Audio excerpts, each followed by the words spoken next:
Hello everyone, it's Tohid and welcome back to my another video. And today I would like to quickly introduce myself. I figured I actually have never introduced myself. Even on my last interview with Shomoy TV, people were asking like, "Sir, what do you do for a living, bro? I mean, you never told us, or what do you do as a freelancer? You never talked about it." So I thought, okay, it's time for me really, talk about what I do. Basically, as you know, I work as a freelancer and I'm working in Upwork as a top rated plus freelancer. I've done over 15,000 hours and I'm working as a sales manager. What I do is basically I sell any product or services. And last company that I had, we used to do like marketing and sales, but my core expertise, if you're talking about it, is basically in sales. Even I was featured in Upwork as a top sales manager. So what I basically sell, I basically sell any product or services. I've worked with the different real estate companies, different IT companies, selling different SaaS products, and in real estate, selling homes. So that's basically what I do as a sales manager. I sell any product or services. So if I wanted to talk a little more about my job experience, let's say if I wanted to share about my last job experience. So I was working for a real estate company in Melbourne and I was working there as a consultant. So what I used to do is basically I used to do a lot of meeting with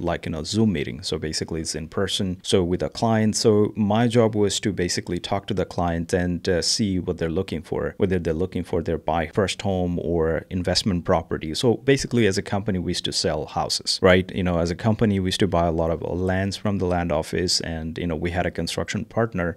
We used to build a house. So my primary goal was to talk to the clients and see what they're looking for, type of house they're looking for, how much they're willing to invest, type of size of the house, what exactly the location they're looking for, whether they're qualified to borrow enough money, how much money do they have. So taking all the data and really making the game plan and pass it to our sales team so they can actually close the deal.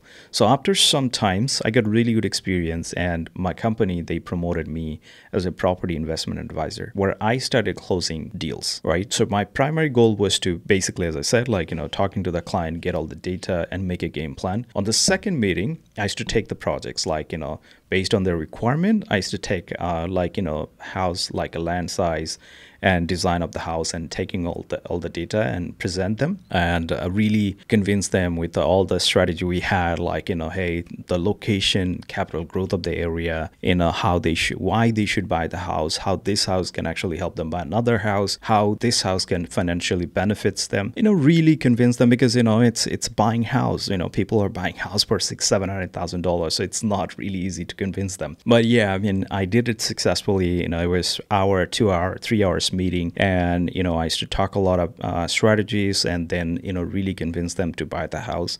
I used to on average sell 2 houses. It sounds crazy because sitting over here selling houses in Australia, but I did it successfully. And yeah, that's about it, my experience in sales. So that's what I did, and I think everybody should have experience in sell and should a little more understanding because in every day you are selling. If you're a freelancer, you're selling your services. If you're an entrepreneur, you're selling your services or products to your clients. You're selling yourself to your employee. You're selling your dream to your employee. You're selling yourself to your wife or girlfriend. So whatever it is, you're selling every day. So you have to be expert in sales. So yeah, that's about it. I would be happy if you have any questions. I would be more than happy to share more details. And yeah, I would I wish you all the best and I wish you have a great time. So thank you for listening to me again.